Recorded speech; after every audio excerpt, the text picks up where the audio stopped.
Hello friends, आप सभी का एक्सेल इन एजुकेशन चैनल में स्वागत है। फ्रेंड्स, आज की इस वीडियो में हम लोग higher education system NET paper first के लिए हायर एजुकेशन सिस्टम आपकी लास्ट यूनिट है, इसके प्रीवियस ईयर क्वेश्चंस को डिस्कस करेंगे। ये क्वेश्चन पेपर जब से आपका सिलेबस चेंज हुआ है 2019 से, तो जो भी क्वेश्चंस आ चुके हैं PYQs हायर एजुकेशन सिस्टम से, वो सारे यहाँ पे कंसीडर करेंगे। ठीक है, एक ही वीडियो में तो सारे नहीं हो सकते क्योंकि तो 5 साल के हमको करने हैं, तो लेकिन हम यहाँ 20-20, 25-25 करके इस तरह से 25-30 क्वेश्चंस को डेली करेंगे। ठीक है, नेट पेपर फर्स्ट और सेकंड पेपर एजुकेशन के लिए। तो जिन लोगों ने भी अभी तक सब्सक्राइब नहीं किया है, क्योंकि अनसब्सक्राइब वालों का आंकड़ा काफ़ी आता है, सब्सक्राइब करने वाले लोग कम हैं, तो नहीं सब्सक्राइब किया है तो सब्सक्राइब कर लीजिए, क्योंकि यहाँ पर मैं एक अच्छी तैयारी आपकी करवाऊंगी। प्रीवियस जो है 5 साल के जितने भी क्वेश्चन पेपर बन रहे हैं अब तक आ चुके हैं या संभावना क्या है, वो सारे यहाँ पे कंसीडर किए जाएंगे। प्लस वीडियो के लास्ट में जब क्वेश्चन पेपर ये क्वेश्चंस खत्म हो जाएंगे, उसके बाद जो भी इंपॉर्टेंट टॉपिक है वो वहाँ पे मैं आपको स्लाइड में नोट्स के तौर पे दूंगी। ठीक है, तो इससे आपकी एक अच्छी तैयारी हो जाएगी। साथ ही साथ क्योंकि कुछ ऐसे पॉइंट्स होते हैं, कुछ ऐसे टॉपिक्स होते हैं जो कि एग्ज़ाम में ऐसे आते हैं, क्वेश्चन काफ़ी आते हैं, लेकिन आप क्या है छोड़ देते हैं, नहीं मिलती हैं, कई बार कंटेंट ही नहीं मिल पाता है, लेकिन मैं यहाँ पे सारा कवर कराऊंगी, तो आपकी अच्छी तैयारी हो जाएगी। आप लोग चैनल को सब्सक्राइब कर लें, टेलीग्राम चैनल को ज़रूर ज्वाइन कर लें, क्योंकि वहाँ पर अब मैं रीडिंग कॉम्प्रीहेंशन के भी पैसेजेस दूंगी। ठीक है, तो आपकी तैयारी वहाँ पे हो जाएगी। आप लोग प्रैक्टिस करिए और प्रैक्टिस से ही आपका जो है क्वेश्चन पेपर सॉल्व हो जाएगा, कोई दिक्कत नहीं होगी। यहाँ पर जितना मैं कंटेंट पढ़ा रही हूँ, जो भी चीज़ें दे रही हूँ, वो तो आप करिए ही करिए, साथ में प्रैक्टिस भी अपनी मेंटेन रखिए। ठीक है, आपकी एक तैयारी अच्छी हो जाएगी। वीडियो को पूरा देखिएगा। ये क्वेश्चन पेपर 2019 से लेकर 2023 तक है। इसी तरह आपको सारे जो भी आपकी यूनिट्स हैं वो सब आपको मैं यहाँ पर कवर करवा दूँगी, और साथ में एक्सप्लेनेशन भी। और इसके अलावा मैंने और काफ़ी वीडियोज़ डाल रखी हैं, और साथ में ही मैं करंट अफेयर भी करवाऊँगी। ठीक है, तो ये चैनल आपके लिए बहुत कुछ लेके आया है, आपकी बहुत तरह से हेल्प हो जाएगी यहाँ से। तो चैनल को सब्सक्राइब कर लीजिए, और यकीन मानिए यहाँ पर एक अच्छा और ऑथेंटिक कंटेंट आपको प्रोवाइड किया जा रहा है, साथ में एक्सप्लेनेशन के साथ, जो कि आपको बुक्स वगैरह में नहीं मिलता है ऐसे जल्दी। ठीक है, और फ्री ऑफ कॉस्ट है। आप चैनल को सब्सक्राइब करिए। वीडियो पसंद आती है तो लाइक एंड शेयर ज़रूर किया करिए। एक लाइक से आपका कुछ नहीं जाता है, लेकिन मेरा मोटिवेशन काफ़ी गुना बढ़ जाता है। चलिए स्टार्ट करते हैं। देखिए क्वेश्चंस कैसे आए थे।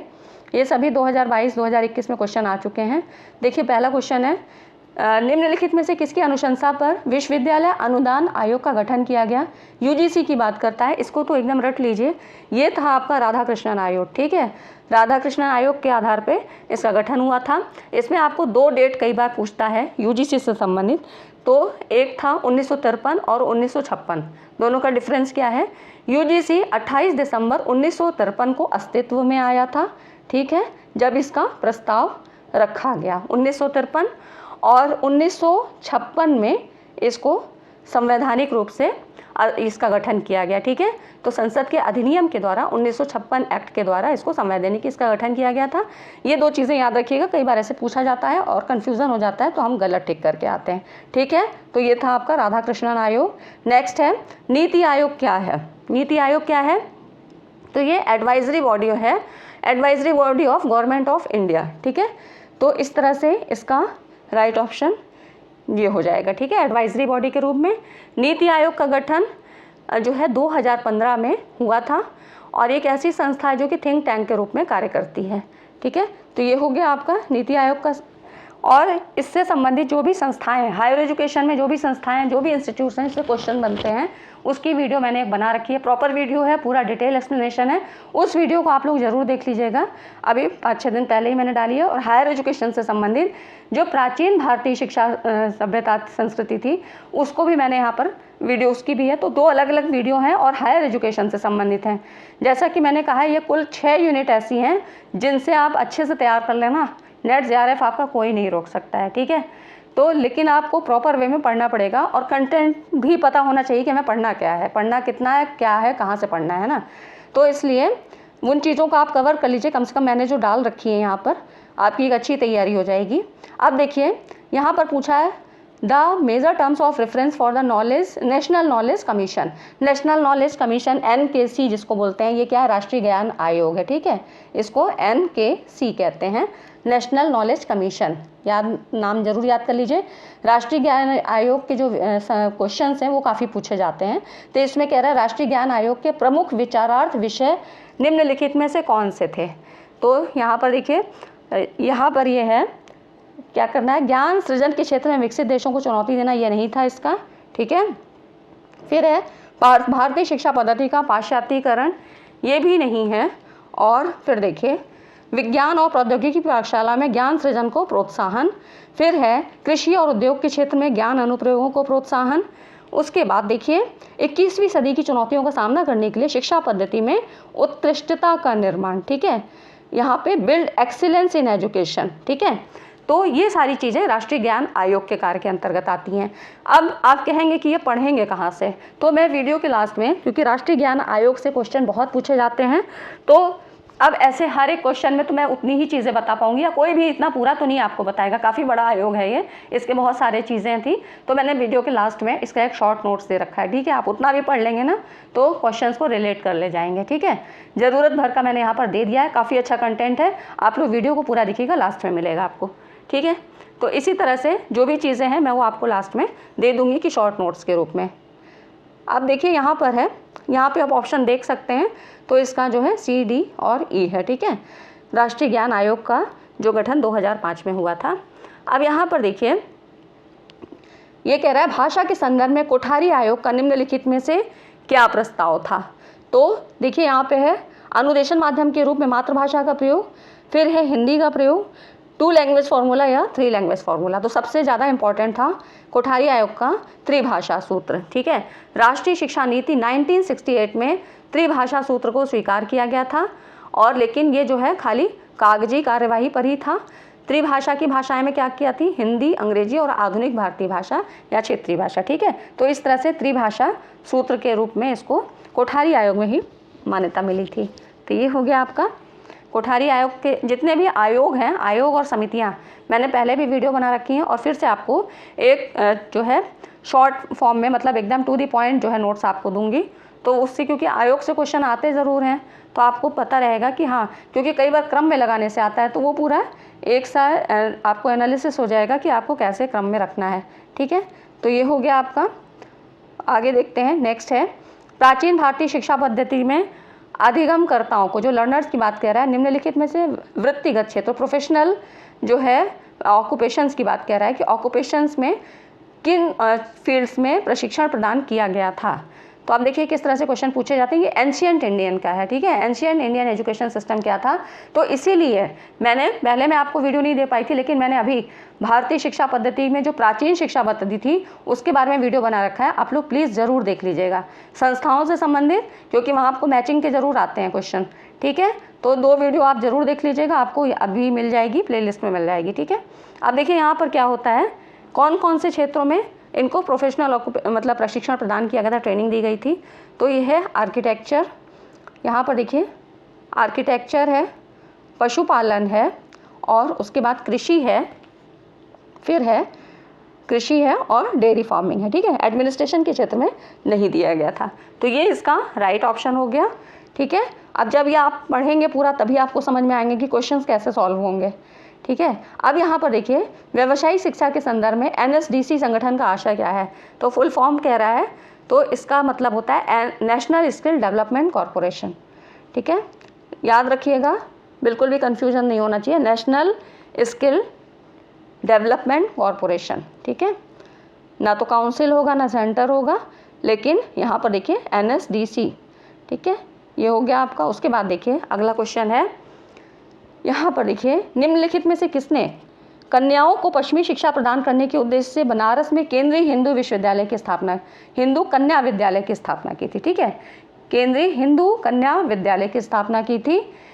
तो यहाँ पे सेंट्रल हिंदू गर्ल्स स्कूल की बात कह रहा है।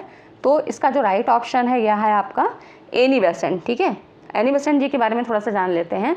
एनी बेसेंट एक प्रमुख ब्रिटिश थियोसॉफिस्ट, समाज सुधारक और भारतीय राष्ट्रवादी नेता थी, और 1904 में इन्होंने वाराणसी, मतलब पहले क्या नाम था, बनारस था, इसमें सेंट्रल हिंदू गर्ल्स स्कूल की स्थापना की थी, ठीक है। इस स्कूल ने महिलाओं की शिक्षा के लिए पारंपरिक बाधाओं को तोड़ने में काफ़ी मदद की थी। और इसके अलावा इन्होंने चेन्नई में भी की थी, बेसेंट थियोसॉफिकल कॉलेज, ठीक है। थियोसॉफिकल नाम आए तो आपको रिलेट करना है कहाँ, एनी बेसेंट जी से। फिर इन्होंने कलकत्ता में की, नेशनल गर्ल्स स्कूल की। तो इस तरह से इन्होंने इस तरह के स्कूलों की स्थापना की थी। और थोड़ा सा इनका और बैकग्राउंड जानते हैं। तो पहली बार 1893 में भारत का दौरा इन्होंने किया था और भारतीय राष्ट्रीय आंदोलन में शामिल होकर वहीं पर ही ये बस गई, ठीक है। अब यहाँ इंडिया में ही रहने लगी थी। 1916 में जो सबसे ज़्यादा इंपॉर्टेंट क्वेश्चन पूछा जाता है, 1916 में इन्होंने इंडियन होम रूल लीग की स्थापना की थी, ठीक है, और इसकी अध्यक्ष भी बनी थी। तो क्या, इंडियन होम रूल लीग, है ना। अच्छा, इसके अलावा एनी बेसेंट जी के 2 समाचार पत्र थे, द कॉमनवेल्थ और न्यू इंडिया। अब मान लीजिए हो सकता है कई बार ऐसे आपको जो है मैचिंग के लिए भी इस तरह से क्वेश्चन पूछ लिए जाते हैं, ठीक है, क्योंकि करंट अफेयर के क्वेश्चन पूछे ही जाते हैं, मैंने आपको बताया, प्लस स्टैटिक जी के भी पूछे जाते हैं। तो ये हायर एजुकेशन में यहाँ से क्वेश्चन बनते हैं, पीपल डेवलपमेंट और हायर एजुकेशन। अगर आपने स्टैट जी वाला वीडियो देखा होगा तो मैंने आपको बता रखा है कि आपको कैटेगरी वाइज कैसे जो है तैयारी को अपने धार देनी है ना। तो आप लोग अगर नहीं देखे हैं तो आप लोग देख लीजिए अगर चाहें तो, ठीक है। बाकी आपके ऊपर है कि आप किस तरह से तैयारी कर रहे हैं, आपकी स्ट्रेटजी क्या है। आगे देखिए, यहाँ पे है नेशनल फॉर वीमेंस एजुकेशन, मतलब कह रहा है 1962 में महिला शिक्षा राष्ट्रीय परिषद द्वारा नियुक्त हंसा मेहता समिति के क्या उद्देश्य थे। तो हंसा मेहता समिति, अब यहाँ पर देखिए, ये थी आपकी 1962 में national council for women education, इनके द्वारा हंसा मेहता समिति की स्थापना हुई थी और इसके क्या उद्देश्य थे। तो शिक्षा के सभी स्तरों पर बालक और बालिकाओं के पाठ्यक्रम में विभेदन की पड़ताल करना, ठीक है, ये इसका जो है राइट ऑप्शन है। बाकी मैंने बताया आपको कि इस तरह से जब भी आयोग और समितियों का जो भी मैं एक वीडियो बनाऊंगी वहाँ पर आपको ये सारी चीज़ें कवर हो जाएंगी, क्योंकि दुर्गाबाई देशमुख समिति, हंसा मेहता समिति, इनसे भी क्वेश्चंस काफ़ी बनते हैं और सबका वही था, इन्होंने जो है बालिकाओं की शिक्षा के लिए काफ़ी काम किए थे, ठीक है। तो इस तरह से जब वहाँ पे वीडियो बनाएंगे तो वो आपको पूरा सिलसिलेवार आपका कवर हो जाएगा, ठीक है। तो यहाँ पर देखिए 1962 में national council for women education द्वारा हंसा मेहता समिति का उद्देश्य शिक्षा के सभी स्तरों पर बालकों और बालिकाओं के पाठ्यक्रम में विभेदन की पड़ताल करना था, ठीक है, तो यहाँ पर ये देखिए, अब ये देखिए एक मैचिंग का एक सवाल है, लेकिन यहाँ पर आपको उतना विजिबल नहीं होगा, ठीक है। इसमें कह रहा है कि राष्ट्रीय उच्चतर शिक्षा अभियान है और ज्ञान वैश्विक पहल global initiative on academic network है, उच्चतर आविष्कार योजना है और फिर है भारत की विकासशील अर्थव्यवस्था पर पावर विषयक अनुसंधान योजना। तो अब यहाँ आपको बहुत विजिबल नहीं है, तो हम इसकी अगली स्लाइड देख लेते हैं। यहाँ पर आंसर आप देख लीजिए, राष्ट्रीय उच्चतर शिक्षा अभियान, मैचिंग करना है। तो इसका देखिए, रूसा के बारे में आपने पढ़ा है, नहीं तो मैंने भी पहले बता रखा है, और अगर फिर और टाइम मिलेगा तो मैं इसके बारे में और सारी जितनी भी संस्थाएं थी, जितनी भी योजनाएं हैं, सबके बारे में मैं एक वीडियो आपका कंपाइल वीडियो बना दूंगी, ठीक है। अब देखिए इसका क्या है, उच्च शिक्षा में सुगमता, समता और गुणवत्ता का सुधार, ठीक है, इससे मैचिंग हुई। फिर देखिए global initiative on academic network, GIAN जिसको बोलते हैं, ये है भारतीय छात्रों को अल्पकालिक कार्यक्रम देने के लिए अंतर्राष्ट्रीय विद्वानों को निमंत्रित करना, ठीक है। उच्चतर आविष्कार योजना, ये आपकी क्या थी, थोड़ा करंट का यहाँ पे पूछ लिया है, तो पहले ये जान लीजिए कि ये क्या है। उच्चतर आविष्कार योजना, UAY जिसको बोलते हैं, इसकी घोषणा एक उच्चतर क्रम, मतलब टू प्रमोट इनोवेशन, मतलब उद्योग के क्षेत्र में इनोवेशन को प्रमोट करने के लिए, ठीक है, इसके लिए इसको बनाया गया था, जो उद्योग की आवश्यकताओं को प्रत्यक्ष रूप से प्रभावित करता है। और इसको बनाया कब गया था, तो अक्टूबर 2015 में, 6 अक्टूबर 2015 में इसकी स्थापना की गई थी। मंत्रालय क्या है, शिक्षा मंत्रालय के द्वारा, ठीक है। तो ये उच्चतर आविष्कार योजना है, तो उद्योगों की आवश्यकताओं को प्रत्यक्षता प्रभावित करने और उच्च क्रमीय नवाचार के लिए प्रेरित करना, ठीक है। अब क्योंकि करंट का भी मैं इसीलिए आपको कवर करवाती हूँ, क्योंकि देखिए ऐसे ही क्वेश्चन आ जाते हैं। अब जब तक ये 4 ऑप्शन या 2 भी नहीं पता होंगे तो आप रिलेट कैसे कर पाएंगे ना। भारत की विकासशील अर्थव्यवस्था पर पार विषयक अनुसंधान योजना, तो ज्ञान के आधुनिकतम क्षेत्रों में अनुसंधान को बढ़ावा देना, ठीक है। तो ये हो गया आपका, इससे मैचिंग हो गया। अब नेक्स्ट देखिए, यहाँ पे है रूसा के अंतर्गत राष्ट्रीय उच्चतर शिक्षा अभियान के अंतर्गत किए गए सुधारात्मक उपायों का उद्देश्य पूछा है। तो यहाँ पर देखिए इसमें कई तरह के ऑप्शन दिए हुए हैं, जिसमें कि राष्ट्रीय उच्चतर शिक्षा अभियान आपको पता है एक केंद्र प्रायोजित योजना है जो 2013 में प्रारंभ की गई थी, रूसा, RUSA, ठीक है। तो इसके जो राइट ऑप्शन है आपका है राज्य संस्था, इसकी है push for greater accountability autonomy of state institution, ठीक है, राज्य संस्था की जिम्मेदारी तथा स्वायत्तता पर बल देना।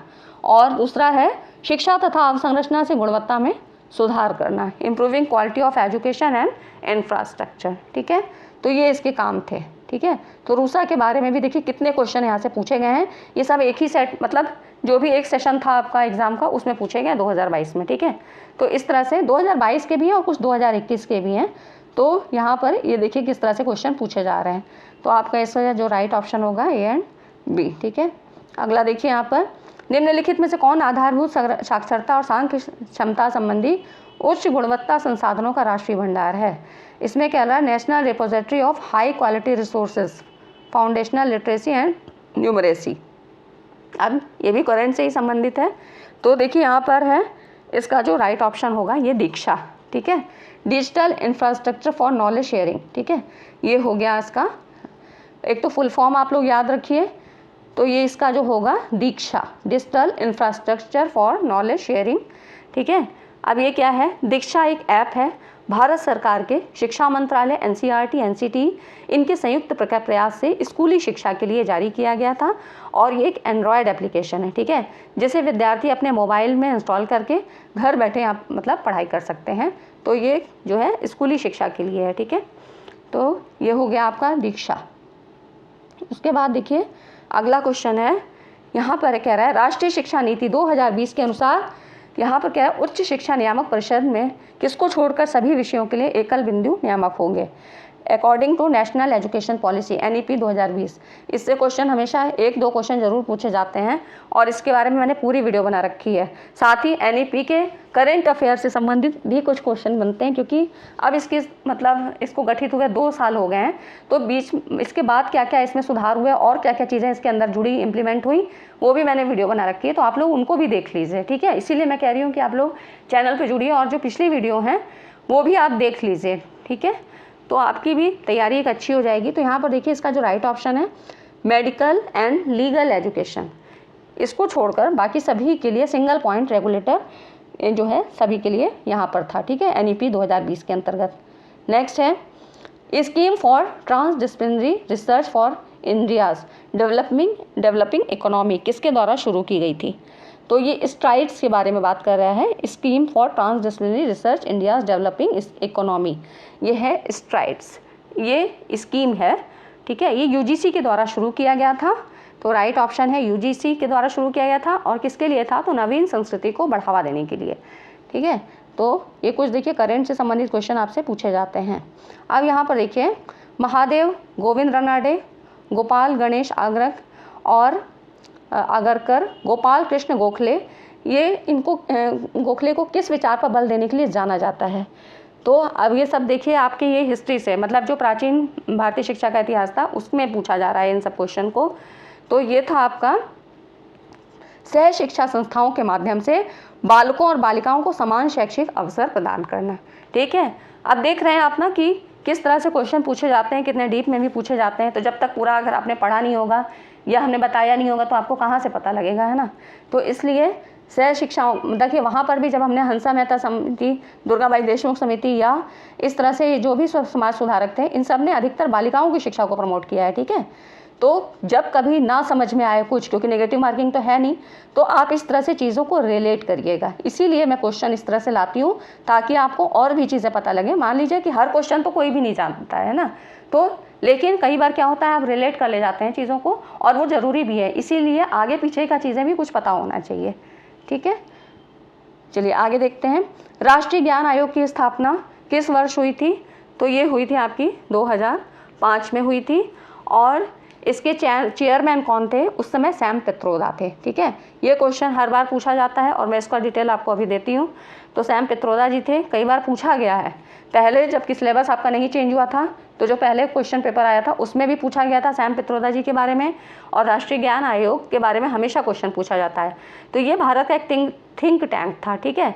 जैसे अभी नीति आयोग है उसी तरह ये उस समय 2005 में इसको थिंक टैंक के रूप में इसको बनाया गया था। और इसके जो मुख्य सुझाव थे यहाँ पर, जैसे कि लाइब्रेरी और यूनिवर्सिटी की संख्या को बढ़ाना, भाषा पे बल देना, ई-गवर्नेंस, इन्होंने उस समय समझिए ई-गवर्नेंस पे काम किया था, उन सब चीज़ों पर यहाँ पर बल दिया गया था। तो ये कुछ चीज़ें थी, ठीक है, जिसके बारे में हम लोग थोड़ा सा और डिटेल जान लेंगे। तो ये हो गया। फ्रेंड्स, वीडियो पसंद आया हो, लगता हो कि हेल्पफुल होगा और आगे भी इसी तरह से आपकी सहायता मैं करती रहूँगी, तो आप लोग को वीडियो को लाइक करना चाहिए और शेयर ज़रूर करिए ताकि और भी फ्रेंड्स तक आपके जो है अच्छा कंटेंट पहुँच जाए। तो वीडियो को लाइक एंड शेयर करना ना भूलें। आगे देखिए, निम्नलिखित में से कौन विश्व के विश्वविद्यालयों की रैंकिंग से संबंधित नहीं है।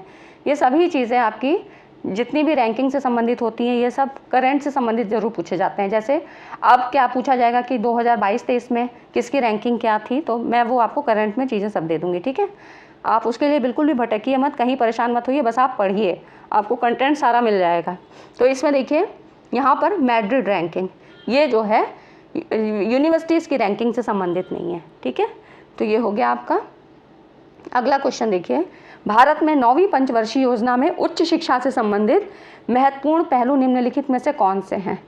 तो उच्च शिक्षा से संबंधित कह रहा है और 9वीं पंचवर्षीय योजना, तो यहाँ पर देखिए इसमें था गुणवत्ता और प्रणाली की दक्षता में सुधार होना, फिर है यूजीसी द्वारा चुनिंदा महाविद्यालयों को ऑटोनॉमी की पदवी प्रदान करना, ठीक है, ऑटोनोमस स्टेटस के रूप में, फिर है उच्च शिक्षा में शोध को प्रोत्साहन देना, ये इसके अंतर्गत नहीं था, फिर है उच्च शिक्षा का व्यावसायीकरण, तो यहाँ पर उच्च शिक्षा का व्यावसायीकरण D option, improvement of quality and relevance of technical education, ठीक है। तो ये सारी चीज़ें इसके अंतर्गत थी, तो इसमें आपका ये होगा राइट ऑप्शन, ठीक है। तो ये हो गया। अगला देखिए, नेक्स्ट क्वेश्चन है, भारत में वर्ष 1857 में आधुनिक विश्वविद्यालयों की स्थापना कहाँ हुई थी। तो यहाँ पर भी कलकत्ता, मद्रास और बम्बई में हुई थी, ठीक है। तो इसका जो ये राइट ऑप्शन है, कलकत्ता, मद्रास और बॉम्बे। ये तो बिल्कुल रट लीजिए, क्योंकि देखिए सन 1854 की अगर बात करें तो 1854 में आपका चार्ल्स वुड डिस्पैच आया था, जिसे भारत में अंग्रेजी शिक्षा का मैग्ना कार्टा कहा जाता है। एक क्वेश्चन यही बनता है, ठीक है, कि अंग्रेजी शिक्षा का जो मैग्ना कार्टा किसे कहते हैं, तो चार्ल्स वुड डिस्पैच जिसको बोलते हैं, तो 1854 में आया था। और इसी ने इसके ही द्वारा प्राथमिक शिक्षा से लेकर विश्वविद्यालय तक की जो शिक्षा योजना थी इसी ने जो है बनाने की सिफारिश की थी। तो उसी के आधार पे फिर 1857 में कलकत्ता, बम्बई और मद्रास जो है ये 3 विश्वविद्यालयों की स्थापना की गई थी, ठीक है, आधुनिक विश्वविद्यालय की। तो वुड डिस्पैच के आधार पे ये सारे काम हुए थे। नेक्स्ट है आपका, राष्ट्रीय ज्ञान आयोग ने निम्नलिखित में से किसकी स्थापना की थी। देखिए बार बार क्वेश्चन काफ़ी पूछे गए, हर सेट में अलग अलग क्वेश्चन पूछे गए हैं। तो ये की थी आपकी 50 नेशनल यूनिवर्सिटीज़ की, ठीक है। तो ये आपका, बाकी हम आगे देखेंगे डिटेल। अब देखिए यहाँ पे कह रहा है, निम्नलिखित में से किन पुराकालिक उच्चतर शिक्षा केंद्रों की स्थापना मंदिरों के साथ संबंधन में हुई और कालक्रम में स्थापित किए गए स्थानों में सामुदायिक जीवन के केंद्र बन गए। मतलब ये कह रहा है कि उच्चतर शिक्षा केंद्र की स्थापना मंदिरों के संबंध में हुई। तो अब इसमें कौन कौन से आते हैं, तो यहाँ पर देखिए आपका इसमें आता है बनारस, नवदीप, जिसको कि नदिया बोलते हैं, नदिया भी कहा जाता है। और इसीलिए मैं आपको कह रही हूँ कि हायर एजुकेशन का जो प्राचीन भारतीय शिक्षा पद्धति थी उसके बारे में वीडियो आप ज़रूर देख लीजिएगा, वो मैंने पूरी डिटेल वीडियो बना रखी है, ठीक है। काफ़ी चीज़ें वहाँ पे कंसीडर की हैं। अब देखिए यहाँ पे बनारस, नवदीप और कांची, तो ये है आपका, ठीक है। तो ये हो गया। उसके बाद ये मिसप्रिंट है। तो यहाँ पर देखिए बनारस, जिसको काशी कहते थे, वैदिक काल में हिंदू धर्म की शिक्षा का केंद्र था। अब क्या है कि यहाँ पर अब मंदिर वगैरह हो गए हैं। कांची दक्षिण भारत में शिक्षा का प्रमुख केंद्र था, इसकी स्थापना पल्लव वंश के शासकों ने की थी। नवदीप, जिसे नदिया भी कहा जाता है, ठीक है। तो इस तरह से ये जो केंद्र थे जिनको कि सामुदायिक जीवन के केंद्र अब बन गए हैं, ठीक है। तो इस तरह से कालक्रम में स्थापित किए गए स्थानों में सामुदायिक जीवन के केंद्र बन गए। तो इनके बारे में थोड़ा पता नहीं होगा तो आप कैसे कर पाएंगे, है ना। अगला क्वेश्चन देखिए, अब यहाँ पर देखिए 20 क्वेश्चन हो गए। उसके बाद राष्ट्रीय ज्ञान आयोग के बारे में थोड़ा सा जान लेते हैं। NKC, नेशनल नॉलेज कमीशन, थोड़ा सा देखिए परिचय। 13 जून 2005 को भारत के प्रधानमंत्री उस समय कौन थे, तो यहाँ पर देखिए डॉक्टर मनमोहन सिंह थे। इन्होंने राष्ट्रीय ज्ञान आयोग की स्थापना की थी और इसका मुख्य कार्य प्रधानमंत्री जी के लिए थिंक टैंक की भूमिका निभाना था। इसके अलावा ये और क्या क्या काम इनके द्वारा किए जाएंगे, तो प्रधानमंत्री को निम्नांकित क्षेत्रों में परामर्श देने का कार्य भी करेगा। ज्ञान पर आधारित अर्थव्यवस्था को विश्व में विशेष स्थान दिलाना, ठीक है। थोड़ा सा यहाँ पर नहीं है। अब देखिए, तो ये ज्ञान पर आधारित अर्थव्यवस्था को विश्व में विशेष स्थान दिलाना, इस अर्थव्यवस्था में सुधार लाना, शिक्षा नीति निर्धारित करना, खोज संबंधी सुधारों पर प्रधानमंत्री को परामर्श देना, ठीक है। तो ये सारे इसके कुछ काम थे। अब इसके आयोग के अध्यक्ष कौन थे, तो सैम पित्रोदा चेयरमैन थे उस समय के। बाकी और भी 7 लोग थे लेकिन उनके नाम नहीं पूछे जाते हैं।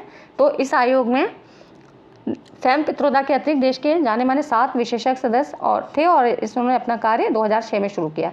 ठीक है, 2005 में इसका गठन हुआ था और 2006 में इस आयोग ने अपना काम शुरू किया था। अब इसके उद्देश्य क्या है, ऑब्जेक्टिव्स ऑफ एनकेसी। तो देखिए, राष्ट्रीय ज्ञान आयोग का पहला उद्देश्य भारत को एक ज्ञान आधारित समाज बनाना है और ज्ञान की मौजूदा प्रणालियों में बड़े पैमाने पर सुधार करने के साथ साथ नए प्रकार के ज्ञान की रचना के लिए रास्ते तैयार करने। ठीक है, दूसरा है ज्ञान की रचना में समाज के सभी वर्गों की भागीदारी बढ़ाना और ज्ञान को सबके लिए समान रूप से सुलभ बनाना। इन लक्ष्यों को हासिल करने के लिए महत्वपूर्ण है। फिर इन सब बातों को ध्यान रखते हुए राष्ट्रीय ज्ञान आयोग उपयुक्त संस्थागत ढांचा विकसित करना चाहता है जिससे कि शिक्षा व्यवस्था को मजबूती मिले, देश के भीतर देखिए अनुसंधान और अभिनव प्रयासों को बढ़ावा मिले। ठीक है, साथ ही स्वास्थ्य, खेती, उद्योग जैसे क्षेत्रों में ज्ञान का आसानी से उपयोग किया जा सके। प्रशासन और संपर्क यानी कनेक्टिविटी को बढ़ाने के लिए सूचना और संचार तकनीकी का इस्तेमाल किया जाए। दुनिया में ज्ञान प्रणालियों के बीच संपर्क और आदान प्रदान का तंत्र स्थापित हो सके। तो ये इसके उद्देश्य थे जिसके आधार पर इस थिंक टैंक की स्थापना की गई थी। ठीक है, उसके बाद अब इसके फोकस एरिया क्या थे, उस वाली स्लाइड में थोड़ा सा प्रिंटिंग में कुछ प्रॉब्लम था। अब देखिए यहाँ पर फोकस एरिया क्या था, राष्ट्रीय ज्ञान आयोग का ध्यान शिक्षा से लेकर ई प्रशासन तक। ठीक है, जब भी कभी ऐसे भी पूछा जा सकता है कि ई प्रशासन तक किसका जो है किस आयोग ने अपना काम किया था, तो यहाँ पर देखिए राष्ट्रीय ज्ञान आयोग की ही बात की जाती है। ई प्रशासन तक ज्ञान तंत्र के 5 प्रमुख केंद्रों जैसे कि सुलभता, रचना, सिद्धांत, उपयोग और सेवाओं पर केंद्रित है। अब इसका क्या मतलब है, तो ज्ञान की सुलभता से मतलब है कि ज्ञान की सुलभता में राष्ट्रीय ज्ञान आयोग ने शिक्षा का अधिकार, भाषा, अनुवाद, पुस्तकालय, राष्ट्रीय ज्ञान नेटवर्क पोर्टल, स्थापित सूचना नेटवर्क, ये सब है। ठीक है, तो ज्ञान की सुलभता इन सभी क्षेत्रों में। अब सृजन के अंतर्गत 5 बिंदुओं पर प्रकाश डाला गया। राष्ट्रीय विज्ञान और सामाजिक विज्ञान फाउंडेशन, सरकारी वित्त पोषित कानूनी तंत्र, बौद्धिक अधिकार, नवाचार और उद्यमशीलता। यहाँ पर क्रिएशन की बात की जाती है। ठीक है, ये सारे काम कौन करेगा, राष्ट्रीय ज्ञान आयोग। ठीक है, उसके बाद ज्ञान के सिद्धांत, तो ज्ञान के सिद्धांत के तहत स्कूली शिक्षा, व्यावसायिक शिक्षा, उच्च शिक्षा, विधिक और चिकित्सकीय शिक्षा, विधिक मतलब लॉ, ठीक है, इंजीनियरिंग शिक्षा और ओपन और डिस्टेंस एजुकेशन और पीएचडी। तो ये सब क्या है, नॉलेज कॉन्सेप्ट के लिए काम करना है। सर्विसेज क्या क्या थी, सेवाओं में भारत निर्माण, ग्रामीण रोजगार गारंटी, इन सब की शुरुआत ई प्रशासन व्यवस्था के द्वारा लागू किए जाने पर बल देना। ठीक है, एप्लीकेशन अनुप्रयोग कैसे होगा, अनुप्रयोग के तहत परंपरागत चिकित्सा, कृषि, जीवन स्तर में सुधार लाना, ये सभी अनुप्रयोग में समावेश किया जाएगा। मतलब जो भी ट्रेडिशनल जो है तरीके थे उनमें सुधार लाया जाएगा और उनमें ये नई चीज़ें इम्प्लीमेंट की जाएंगी। ठीक है, ये तो हो गया इसके। अब इसका कार्यक्षेत्र क्या है, तो terms of reference of NKC 13 जून को सरकारी अधिसूचना के अनुसार राष्ट्रीय ज्ञान आयोग के विचारणीय विषय इस प्रकार हैं। ये क्यों हम आपको बता रहे हैं, क्योंकि जब क्वेश्चन पूछे जाते हैं तो ये आपको थोड़ा सा पता रहना चाहिए कि किस किस क्षेत्र में काम किया, क्योंकि ये तो बहुत है, मतलब कम से कम 20 पेज का है राष्ट्रीय ज्ञान आयोग, तो उतना तो नहीं डिस्कस कर सकते, लेकिन हाँ क्वेश्चन बनने की संभावना कहाँ कहाँ से होती है, तो उन चीज़ों को थोड़ा सा आपको जानना चाहिए। ठीक है, हर जगह आपको ये मिलेगा भी नहीं, सब किताबों में नहीं है। तो यहाँ पर देखिए, शिक्षा व्यवस्था में उत्कृष्टता लाना ताकि वो 21वीं शताब्दी में ज्ञान की चुनौतियों का सामना कर सके और ज्ञान के क्षेत्र में भारत की स्पर्धा लेने की क्षमता बढ़ा सके। ठीक है, विज्ञान और टेक्नोलॉजी प्रयोगशालाओं में ज्ञान की रचना को बढ़ावा देना, बौद्धिक संपदा अधिकारों से जुड़े संस्थाओं का प्रबंधन सुधारना। ठीक है, तो जो ऐतिहासिक संस्थाएं हैं इस तरह से उनका मैनेजमेंट सुधारना, खेती और उद्योग में ज्ञान के उपयोग को बढ़ावा देना, सरकार को नागरिकों के लिए असरदार, पारदर्शी और जवाबदेह सेवा प्रदान करने वाली जो है संस्था के रूप में ज्ञान क्षमताओं के उपयोग को बढ़ावा देना और लोगों को अधिक से अधिक लाभ पहुंचाने के लिए ज्ञान के व्यापक प्रचार प्रसार को बढ़ावा देना। ठीक है, ई गवर्नेंस आपने देखा ही, तो ये सब इसके कार्य क्षेत्र थे। ठीक है फ्रेंड्स, तो ये राष्ट्रीय ज्ञान आयोग, थोड़ा सा मैंने इसका आपको परिचय बताया कि हाँ अगर क्वेश्चन इस तरह से आते हैं तो आपको बस इतना ही पढ़ना है, क्योंकि बाकी सब क्या है, इन्हीं चीज़ों का फिर डिटेल है, तो आपको डिटेल में बहुत ज़्यादा जाने की ज़रूरत नहीं है। बस थोड़े से की पॉइंट्स को आप पहचाने रहिए कि हाँ इतना हम जान ले तो आप क्वेश्चन को फिर अटेम्प्ट कर सकते हैं। ठीक है फ्रेंड्स, तो मिलते हैं अगली वीडियो में। वीडियो पसंद आया हो तो आप लाइक एंड शेयर ज़रूर करिए और अगले फिर एक और इम्पॉर्टेंट टॉपिक के साथ और इसी तरह से क्वेश्चंस की सीरीज़ आपको हर दिन मिलती रहेगी। तो आप लोग वीडियो को पसंद करिए, लाइक करिए, शेयर करिए अगर पसंद आया हो, और कमेंट में अपने बताइए कि आपको वीडियो कैसा लगा और आगे आप किस तरह से और मुझसे हेल्प चाहते हैं। ठीक है, चलिए फ्रेंड्स, मिलते हैं अगली वीडियो में। Thank for watching this video.